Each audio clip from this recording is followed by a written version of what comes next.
তুই পালাস না, তোর নিজের ভুলের মুখোমুখি যা। চাঁদের আলোয় আলোকিত এক নিস্তব্ধ রাস্তা। রাফি বয়স 12 বছর, সাইকেল নিয়ে বাড়ি ফিরছে। হঠাৎ রাস্তার পাশের ঝোপে শব্দ। রাফি থামে। কখনো কখনো যাকে ভয় পাই সেই আমাদের জীবন বদলে দেয়। ঝোপের মধ্যে নড়ছে মানুষের মতো এক ছায়া, কিন্তু ছোট আর চিকন। রাফি ভয় পেয়ে বলল, কে আছে? ধীরে ধীরে বের হয়। এক ছোট ছেলেকে দেখায়, কিন্তু ছেলেটার ছায়া নেই। রাফি চমকে। তোমার ছায়া কোথায়? ছেলেটি কাঁপা গলায়, ছায়াটাই আমাকে হারিয়েছে, আমি পালাচ্ছি।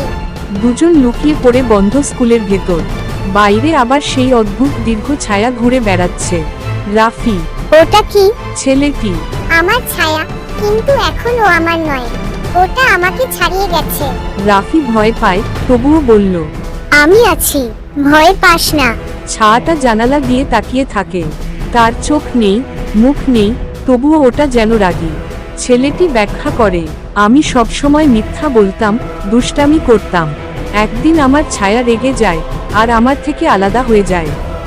রাফি, ছায়া কি আলাদা হতে পারে? ছেলেটি, লোভ, রাগ আর মিথ্যাকে যারা বড় করে, তাদের ছায়াও আলাদা হয়ে যেতে পারে। হঠাৎ দরজা ভেঙে ছায়াটা ভেতরে ঢোকে। দুজন দৌড়াতে দৌড়াতে স্কুলের করিডোর পেরোয়। ছায়াটা লম্বা হয়ে দেয়ালে বিস্তার করে ধরে ফেলতে চায়। রাফি, এদিক দিয়ে চলো। দুজন ছাদে ওঠে। বাতাসে ছায়ার আকার ভয়ঙ্কর দেখাচ্ছে। রাতের ছাদ, চারদিকে কুয়াশা। ছায়াটা পুরো আকাশ ঢেকে ফেলে।